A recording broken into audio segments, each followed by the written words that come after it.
Now we know nga ang nagsulat aning Ecclesiastes kay mao si King Solomon. King Solomon was the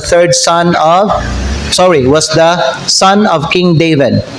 Siya ang ikatulong nga naghari sa entire nation sa Israel.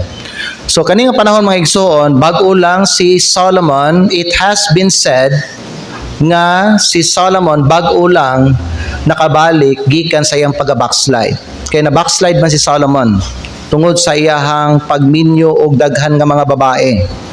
Okay? Na backslide siya. Those women turned his heart away from the Lord, and God was angry with Solomon.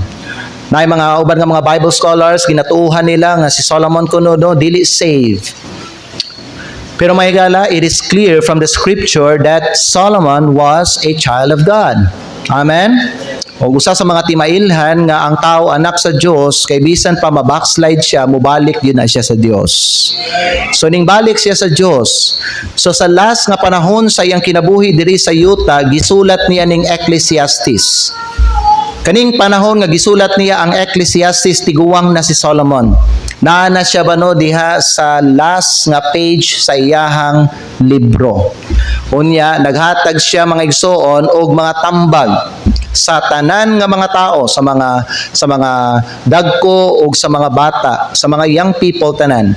Kay ang tanan nga na-experience sa tao, na-experience niya. So he come up with this conclusion nga ang tanan kuno nga maangkon sa tao dinhi sa yuta kawang. All is vanity. Amen. Now, dinhi mga igsoon sa ato ang gibasa sa Ecclesiastes chapter number 12, naghatag siya og mga maalamon nga mga tambag. Og kani mga maalamon nga mga tambag mao gini ang atoang paminawon karong buntag. Kay mao ni siya mga igsoon ang pulong sa Dios para sa atoang tanan. So the message this morning is the wisest advice from the wisest person who ever lived. Mao ni ang title sa atong mensahe karong buntag. The wisest advice from the wisest person who ever lived. Ang dako nga rason nganong naghatag siya ingon ani nga advice sa atoa, dili tungod sa fact nga ang tao mamatay. We know for a fact nga ang tao mamatay mga higala, but we know that death is not the end for us. We learned that last Sunday. Nga ang kamatayon dili mao ang katapusan sa tao. In fact, ang kamatayon when a person dies is the beginning of his eternity. Mao na nga mangandam ta wal nata dinhi sa yuta. So ang rason nga nung naghatag og mga tambag si Solomon dinhi sa atua is because of the fact that we will be judged by God someday. Mo na ang nagpatunga mga higala diri ang nagpatunga diri sa atuang text sa chapter 11 o sa chapter 12 mao ang paghukom sa Dios. Notice nga ang Ecclesiastes chapter 12 natungaan siya sa message about the judgment of God. Before sa verse 10, okay? In diha sa Ecclesiastes chapter number 11, makita nato mga igsoon nga si Solomon naghisgot dinhi mahitungod sa judgment sa Dios. Nagingon mga igala si Solomon in verse number 9, "Rejoice, O young man, pagkalipay o batan-on nga lalaki diha sa imong kabatan-on, ug gitugot nga ang imong kasing-kasing magdasig kanimo diha sa mga adlaw sa imong kabatan-on, ug paglakaw diha sa mga dalan sa imong kasing-kasing, ug diha sa pananaw sa imong mga mata, apan hibalui kini nga alang sa tanan niining mga butanga ang Dios mudala kanimo ngadto sa paghukom." So nagsugod siya, hisgot, before niya gidiscuss ang chapter 12, naghisgot siya sa paghukom sa Dios. Dalhon daw ta, okay, sa Dios diha sa iyang paghukom. Unya, the last message also ngayong gibilin sa mga tao, in chapter number 12 is the last chapter of the book of Ecclesiastes. He was reminding the people again about the judgment of God. In verse number 14 sa chapter 12, makita niyo dira, "For God shall bring every work into judgment, with every secret thing, whether it be good or whether it be evil." So busa naghatag siya og mga tambag. Now this advice mga igsoon, kinahanglan nimo ni siya paminawon, kinahanglan nimo ni siya kanang i-consider, kinahanglan nimo siya i-ponder, kinahanglan nimo ni siya mga igsoon i-apply sa imong kinabuhi. Kay kung dili nimo ni sundon, buhaton sa imong kinabuhi, well na ka diri sa yuta mga igsoon, you will not be prepared for eternity. You will not be ready to face God in the judgment. So, Pastor, unsa man ang mga advice? Well, gikan diri mga igsoon sa ako nakita sa Ecclesiastes chapter 11 and chapter number 12 may gala, na gihatag si Solomon diri upat ka tambag nga dapat nga imuhang paminawon o dapat maoy imuhang buhaton. Number 1, tanawan niyo diri may gala sa verse number 10 sa Ecclesiastes. The Bible says in Ecclesiastes chapter 11 in verse number 10, tanawan niyo diri lang sa atong screen, no? The Bible says, therefore,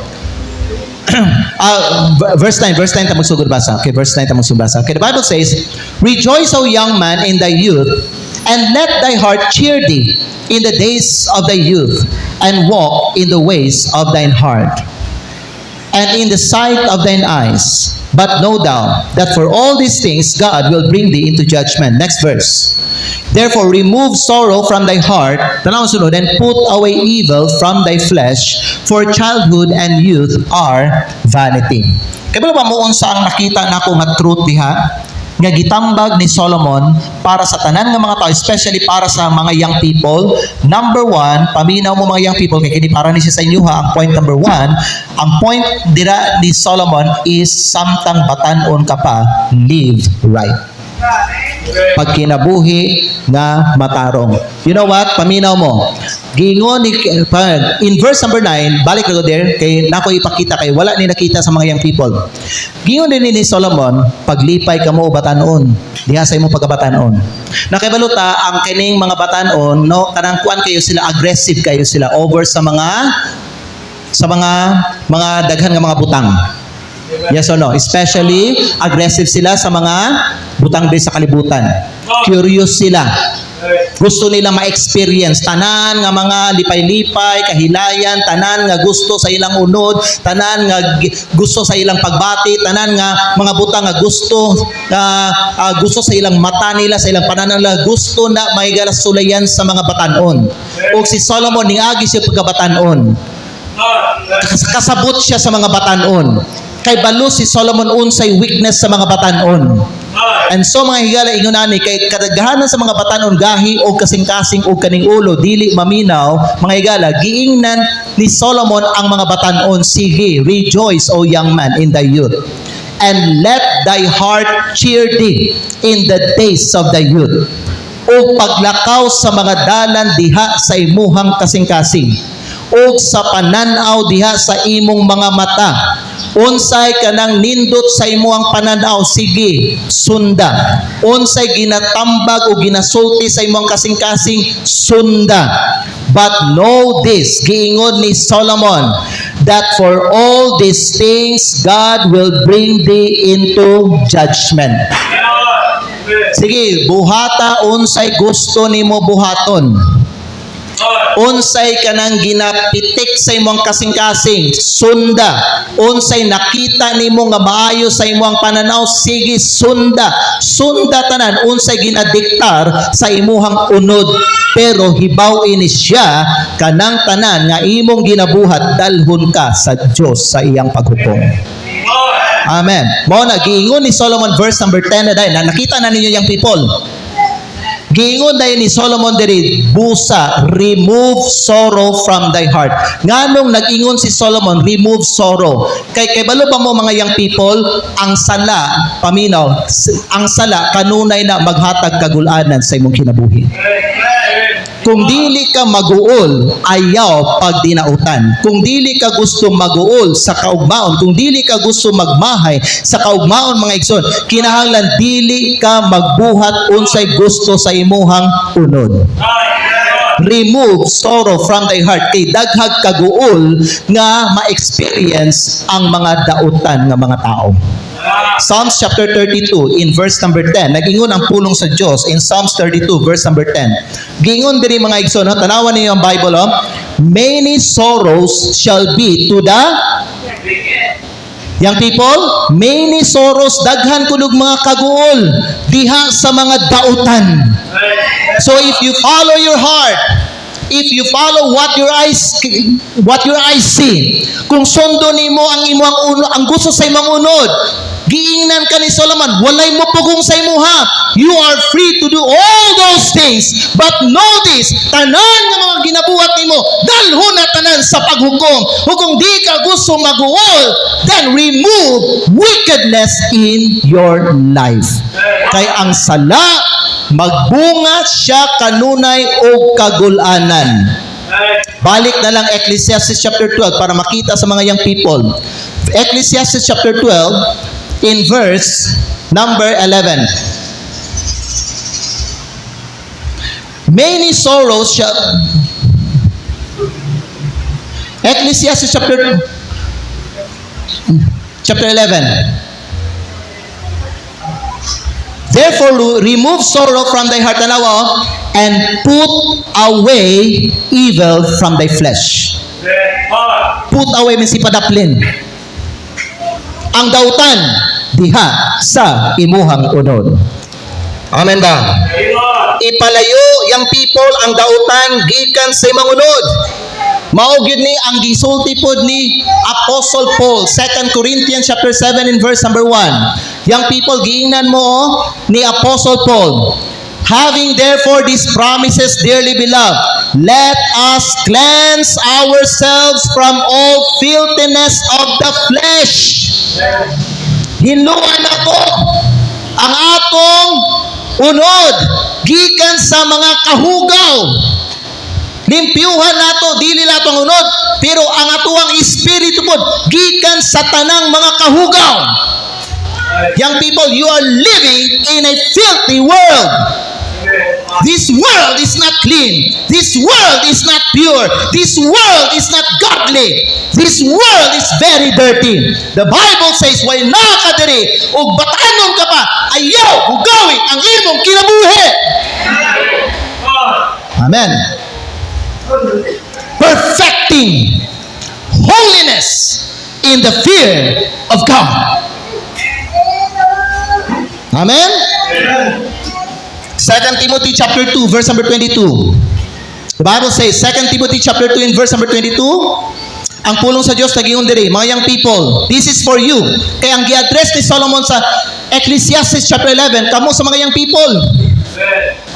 So ang gingon ni Solomon, mga igala, remove sorrow from your heart and put away evil from your flesh. And unsang gisulat pod ni Pablo, flee also youthful lust. Tanang mga kaibog diya sa imong unod, ipalayo na sa imuhan. Sa imong pagkabatanon. Daw si Solomon may nga nakasabot sa inyo na kani agi sa pagkabatanon. Kay balo si Solomon unsa ka aggressive ang kaning mga batanon. Mo na nga daghan kayo paminaw, daghan kayo mga batanon, mga teenager, mga young people karon nga bisag bata pa nahulog na sa sala. Kay gusto sila musulay. Pero ang pulong sa Diyos para sa inyo mga batanon, flee also youthful lust. But sundan ninyo ang pagamatarong, pagtuo, gugma, kalinaw, uban nila nga nagtawag sa Ginoo out of a pure heart. Live right. Di ba naikanta?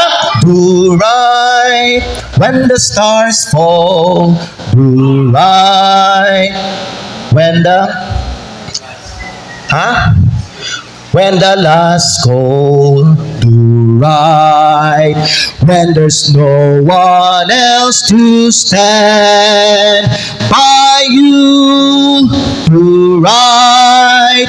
When you're all alone, bisag ikaw lang usa, do what is right. Do right when you're all alone. Do right, though it's never known. Bisag way na hibalo. Do right, since you love the Lord. Do right, do right. The message of God for you. Unang atambak ni Solomon, live right. Nagkinabuhi ba kag tarong? Nagtarong ba ka sa imong kinabuhi ang people? Ikaw nga batanon nga lalaki, nagtarong ba ka sa imong kinabuhi? Ikaw nga batanon nga babae, nagtarong ba ka sa imong kinabuhi nimo? Amen. Number 2. Ang ikaduha nga tambag ni Solomon is, tanawan niyo yung Ecclesiastes chapter 12 verse 1. Daghan ninyo kay balon ani, pero wa ninyo nakita ang bulawan ani nga bersikulo. The Bible says in Ecclesiastes chapter 12 verse 1, remember now thy Creator in the days of thy youth, while the evil days come not, nor the years draw nigh, when thou shalt say, I have no pleasure in them. Number 2, mga igsoon, ang number 2 advice gihatag ni Solomon is mao ni siya, acknowledge the Lord. Acknowledge the Lord. Unsay gingon niya may ngala, remember now thy Creator, young people, namo sa prime sa inyong kinabuhi. But Solomon said, in the prime of your life, recognize the Lord. Don't live as if don't live as if ikaw ang tagiya sa imong kinabuhi. Daghag mga batanon karon, nagkinabuhi nga murag sila'y tagiya sa ilang kinabuhi. Ayaw pag kinabuhi nga murag ipakita nimo nga ikaw ang master sa imong kinabuhi. Ayaw ipakita diya sa imong kaugalingon nga murag ikaw ang Ginoo sa imong kinabuhi. Yang people na mina ba mo? Ayaw ninyo ipakita diya sa imong pagkabatanon nga murag ikaw ang creator sa imong kinabuhi. Ay mga tambag-tambag karon diri sa Facebook or diri sa YouTube ano? You are the creator of your own life. That's wrong. The Bible says, remember now sa imong pagkabatanon, your creator, young people. So tiyan ta mo, na kay magmumugna. Bisag unsa kakakusgan karon kay mamo gini pride sa mga young people, ang ilang kusog nila. Muna nga dagang mga young people, daog-daogo nila mga tiguang. Disisiyo nila kaning sukol, tubag-tubag, ang ilang mamang papa. Kasi mamang papa, medyo idaran na, wanay kusog. So na sila'y pride sa ilang strength, na sila'y pride sa ilang trabaho, na sila'y pride sa ilang influence, na sila'y pride sa ilang trabaho mga igsoon. But sultihan ka young people, dili, gihapon, ikaw ang tagiya sa imong kinabuhi. Na kay Creator, na ay nagmugna nimo. Amen? Dili ikaw ang tagiya sa imong kinabuhi nga imong ginadala karon. Young people, you must acknowledge Him. Recognize Him. And remember Him. Dagan, kay kabalo mo, dagan mga young people karon ilang gisalikwen Ginoo. Why? They believe they are the creator of their own life. Kaya bala ba mo na i-warn ang Diyos para sa tanan na misalikway sa iyaha. Iabin yung mga Biblia may ngalada sa Deuteronomy chapter 8 in verse 19. Pag inyo ganing kalimtan yung people, ang creator, ang Ginoo, tanawang sa buhaton sa Ginoo sa inyo ha. The Bible says, o bisan dili lang kamo, bisan kita pod sa mga hamtong na. Amen? And it shall be. Tanawin niyo dito, tanan paliw sa screen. Deuteronomy ang versikulo chapter 8 verse 19. And it shall be, if thou do at all forget the Lord. What's the command? Remember is the command. But if you forget the Lord, your creator, ang nagmugna sa imuha. If you at all forget the Lord thy God and walk after other gods. Kasagaran manggod no ang mga young people, dali sila madala. Kung nana sila ginaka-enjoyan sa ilang kinabuhi, dito na matunong ang ilang focus. Basin sa ilang trabaho, basin sa ilang mga barkada, basin sa ilang uyab, basin sa uban ng mga tao. If you walk after other gods and you serve them more than you serve the Lord thy God, and you worship them, simbaho na nimo imong trabaho, simbaho na nimo na imong uyab, simbaho na nimo ang uban nga mga butang, if you worship them and serve them, God said this, I testify against you this day that ye shall surely perish. Ayaw ninyo isalikway. Ayaw ninyo ibaliwala ang nagmugna sa inyo ha. Samtang wapa ningabot ang mga dautan nga adlaw sa imong kinabuhi. While the evil days come na, nor the years draw nigh. When thou shalt say, I have no pleasure in them. It talks about sa imuhang pagkatiguang mo expire kanang mo expire na kahigala.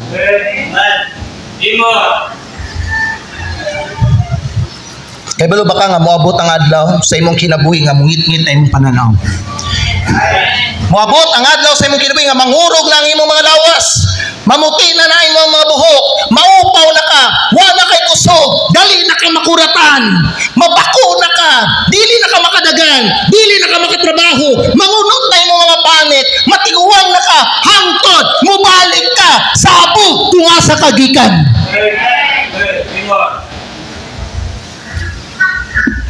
Amen. Ecclesiastes chapter 12, tanaw yun in verse number 7 and verse 8. Then shall the dust return to the earth as it was, and his spirit shall return unto God who gave it. Next verse, vanity of vanities, saith the preacher. All is vanity. Your life is useless and vain kung ikaw wala ka ga-acknowledge sa Dios, wa ka kapangalagad sa Ginoo, wa ka gasunod sa Ginoo, ug wa nimo ginasimba ang Dios sa imong kinabuhi. Wala ka pa diri sa yuta.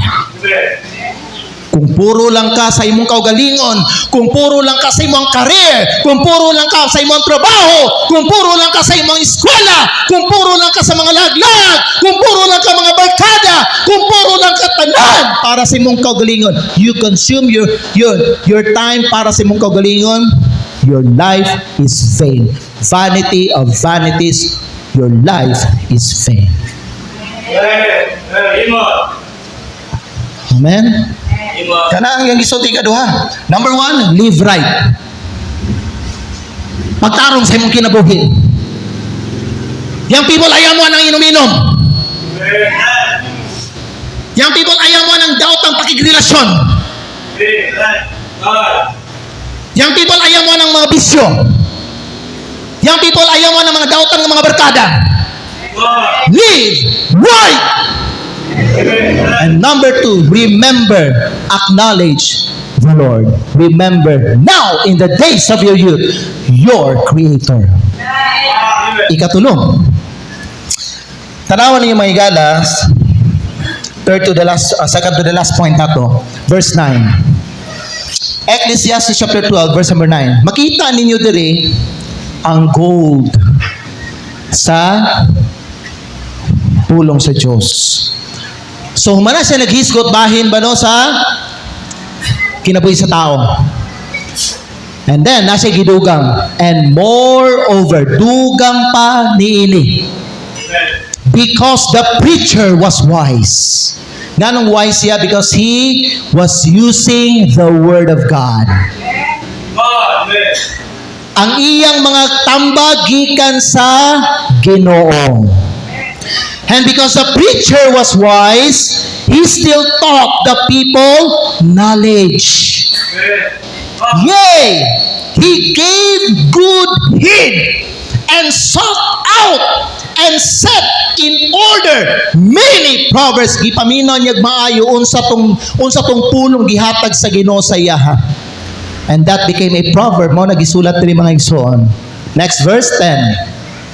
The preacher sought to find out acceptable words, and that which was written was upright. Paminaw ang nasulat, paminaw ang nasulat ini, it is all upright. Matulid tanan ang naa din hihigala. Pagpaminawon ni sa tao o sundo ni sa tao, matulid pod ang iyang kinabuhi. The Bible says in 1, and that which was written was upright, even words of truth. Next verse. The words of the wise are as goads. Kasabot mo ng goads. Murag stick. Kanang stick mga igsoon, no? Nana siya murag sharp. Kanang hait diya sa iyang tumoy.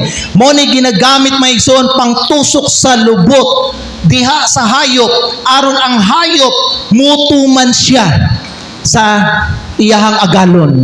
Usay ang stick ginagamit pang tusok o ang stick kanang goat ginagamit siya pang bunal para ang katong hayop mo-obey sa iyahang agalon. Ang giingon mga igsoon ni Solomon, ang mga pulong sa maalabon nga tao, sama siya sa stick. Ang purpose ng stick, para mo-obey. Because that stick will guide the animal. Unsa asa siya dapat muadto, unsa dapat iyang sundon. Amen? Ang stick, nagsimbolo po na siya mga igsoon kanang kahayag. Maunay mutudlo sa hayop kung asa siya dapat muadto. And gingon ni Solomon nga ang kaning goat mura ang pulong sa Dios mura siya kaning stick. Ginagamit ni siya pang guide sa mga tao. Mao ni gamiton sa Dios aron tudluan ka unsa ang tama. Kung ikaw magpagahi sa imong ulo, bunalan ka ani. Kung di pa jud ka mutuman og bunal, tusukon ang imong lubot.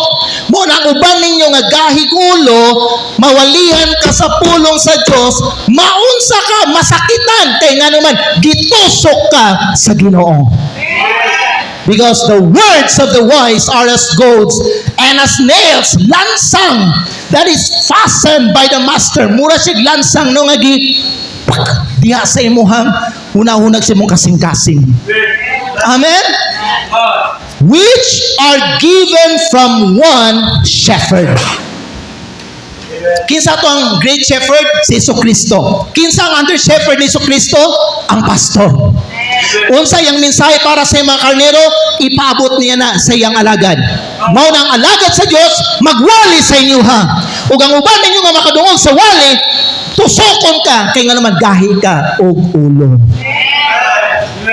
Amen.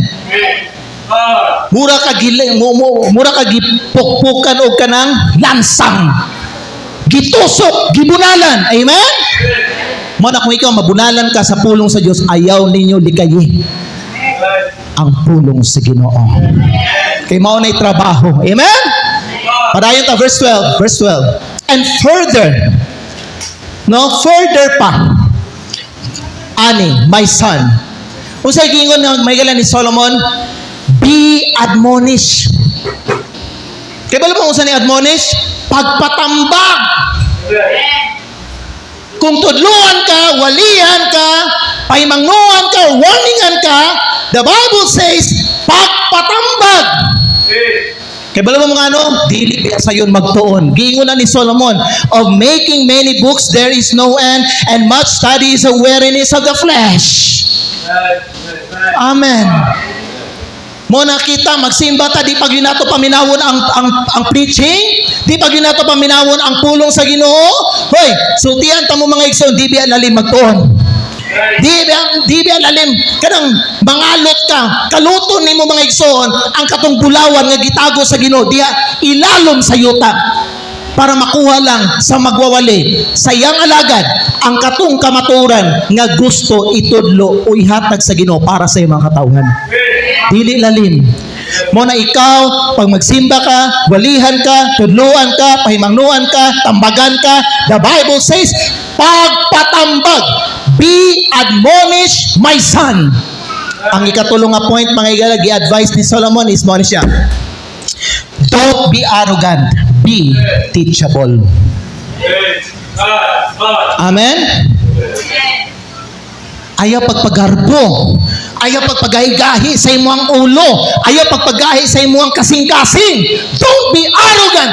Be teachable. Kaya ang tanan nga gitudlo, tanan nga giwali, tanan nga gitambag sa imo, tanan nga giwarn sa imo para sa imuhang kayuhan. Kabalo mo, ang tao nga di magpatambag, matumba, mapukan, malaglag, madaot, maguba sa unahan. If you think that you are always right, sultian ta ka mga igsoon, mapukan ka diya sa unahan. Madagma ka. If you think, mga igsoon, that you are smarter than the man of God, mapukan man ka diya sa unahan. Kay way laing paminaw, gibilinan, gitawagan ang Diyos para muwatod sa iyang pulong, sa iyang mga katawan, kundili ang pastor. Don't be arrogant. Be teachable. You know what? God doesn't care. God doesn't care kung nakahuman ka kolehiyo.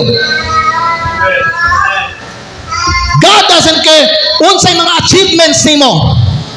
God doesn't care kung mas bright ka kaysa sa iyang alagad. Pero sultian ta mo mga igsoon, mas maalamon ang Diyos kaysa sa inyuha. Ug ang ginadala sa iyang alagad nga iwali sa inyuha ang iyang pulong. Amen. Mauna bagpa-admonish ta. Amen ba? Mga batanon, young people. Kay balo ba mo ha? Kamo mga teenager, mga young people, mga dalaga, mga ulitaw diri. Kay balo ba ka nganong daghan kayo kag mga kamalian? Nabuhat sa imong kinabuhi? Di ka magpatambag. Garboso ka, garbosa ka. Di ka maminaw, arrogante ka.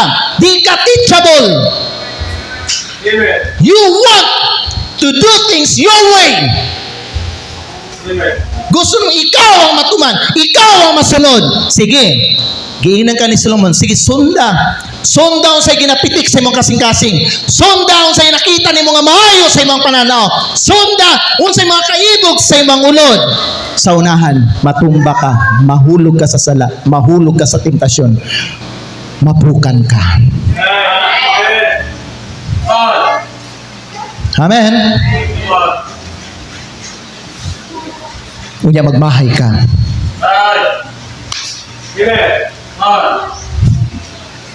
Amen.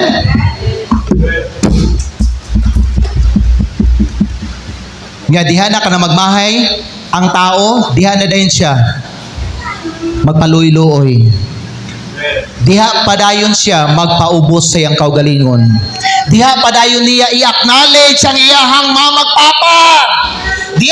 Diha padayon niya isulti, tama gitong giwali ni pastor, may pagnaminaw ko ato. Dapat maminaw na mo karon yang people.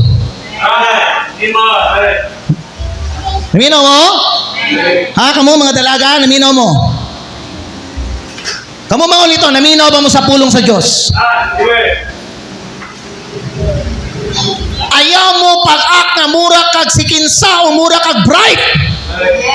Kitang tanan mga disciple ta, mga learner ta, mga estudyante ta sa Ginoo. We keep learning until the day of our death. Mao gani na nag-ingon si Solomon. Balik ra gud ato there sa Ecclesiastes chapter number 12, verse number. Tanawan ninyo, of making many books, there is no end. Walay hunong ang ato ang learning. Bisan badugay na kangaluwas. Bisan mga pila na katuig na Christian, walay hunong ang pagkat-on nato sa pulong sa Dios. Amen. Nasug ang katapusan. Busa tong point number 3 na to, don't be arrogant. Be teachable. Number 4 ang katapusan. Mao ni siya mga igsoon. Ang last nga advice ni Solomon. Verse 13. Sa Ecclesiastes chapter 12, in verse number 13. The Bible says, "Let us hear the conclusion of the whole matter. Fear God and keep His commandments, for this is the whole duty of man. Verse 13. Unsa ang point number 4 nato? Fear God and follow His will. Fear God and follow His will. Upat yun nakatambag o. Nagpatunga sa judgment. Pagsugod ni Solomon og istorya sa mga batanon, naghisgot na siya bahin sa judgment sa Ginoo. Gitapos niya ang iyang sulat sa judgment, bahin po sa judgment sa Ginoo. Para dili ka makapiso sa Ginoo higala, kaning upat ka tambago, buhatan ninyo ni samtang nakapadiri sa yuta. Live right. Acknowledge the Lord. Don't be arrogant. Be teachable. Fear God and follow His will. Kadlogi ang Diyos ug sunda ang iyang kabubuton. Young people, gusto ba ka nga i-bless ka sa Ginoo, i-recognize ka sa Ginoo, i-honor ka sa Ginoo?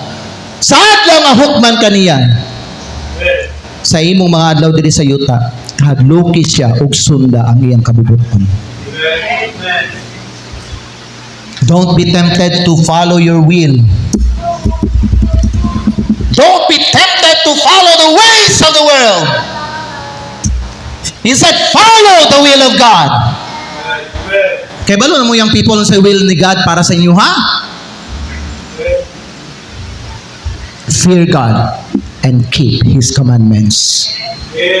Solomon said, that is the whole duty of man. If you do these 4 things, remember mga igso, no? Last verse, no? Sa Ecclesiastes chapter 12, verse number 14. Ang reason nga nung gisulti ni tanan ni Solomon, live right. Unsa tong ikaduha na to nga punto, acknowledge the Lord. Unsa tong ikatulo na to nga punto, don't be arrogant, be teachable. And then ikaw pat, fear God and keep His commandments. The reason for all of this is because of this.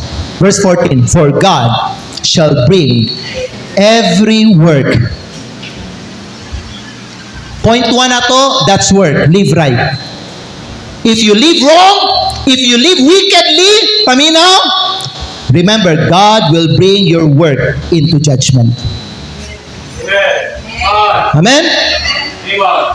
Unsa tong point number 2 na to may gala, acknowledge the Lord. Remember now thy Creator. That is a work. God shall bring every work into judgment.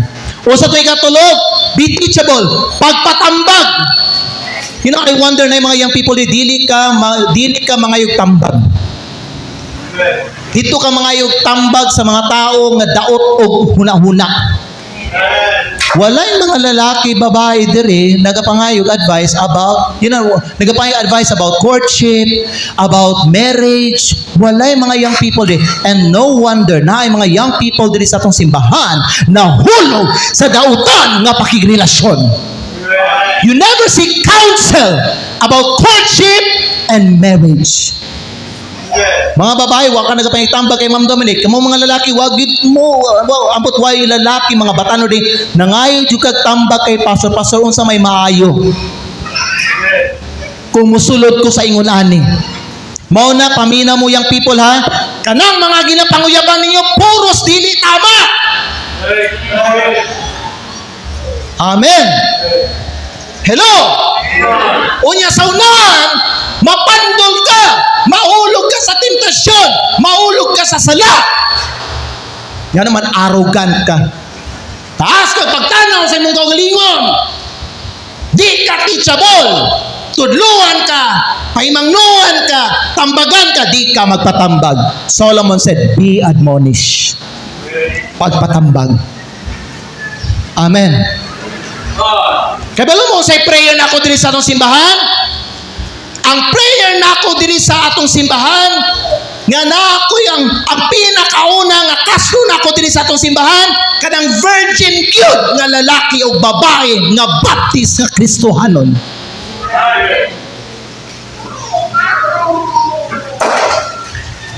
Kanang nagtarong sa ilang pagkauyab. Kanang nagtarong sa ilang nag-lordship, nagsunod sa dalan sa Ginoo, they have my blessing. Pero manguyab ka ng believer, mag-sex mo, wa pa mo gikasal, you don't have the blessing of God. You don't have the blessing to be married in public. Young people, pagpatambag mo. Kabalo ba mo, kami ni Ma'am Dominic, katunguyan pa mi, I always go to my pastor ug mangayo kog tambag kay pastor. Mangayo kog mangulikta kog wisdom sa iyaha. Sa wa pa mi gikasal, paminaw mo mga young people, sa wa pa mi gikasal ni Ma'am Dominic, naa may marriage counseling. Si Ma'am gitambagan ni Ma'am Becky. Si pastor, nagduol ko kay Pastor Trimble, nagpatambag ko sa iyaha. Mga young people ni, wag gyud duol-duol sa ilang pastor o sa pastor's wife, nagapangayog tambag. No wonder, paminaw, na mga young people, pag magminyo na sila, grabe crooked kayo ang ilahang kaminyoon. Pagpatambag mo. Amen. Pagpatambag po mo sa mga trabaho nga dapat sudlan ninyo. Amen. Daghag mga member nga backslide tungod sa trabaho. Wala nagapaminog tambag. Amen. Ang ikaw pa tungod katapusan sa ganito gani, fear God and follow His way. Why? Ang reason ay tanan, God will bring every work into judgment. Amen. Good or evil? Good or evil? Dalhon tanan sa Ginoo sa paghukom. Pili ka. Pili ka. So, mao na ang wisest advice gikan sa pinakaalam nga tao sa Biblia. Ang akong pangutana, naminaw ba ka? Buhaton ba na nimo? Ito ko na to mga ulipyo na to mga mata.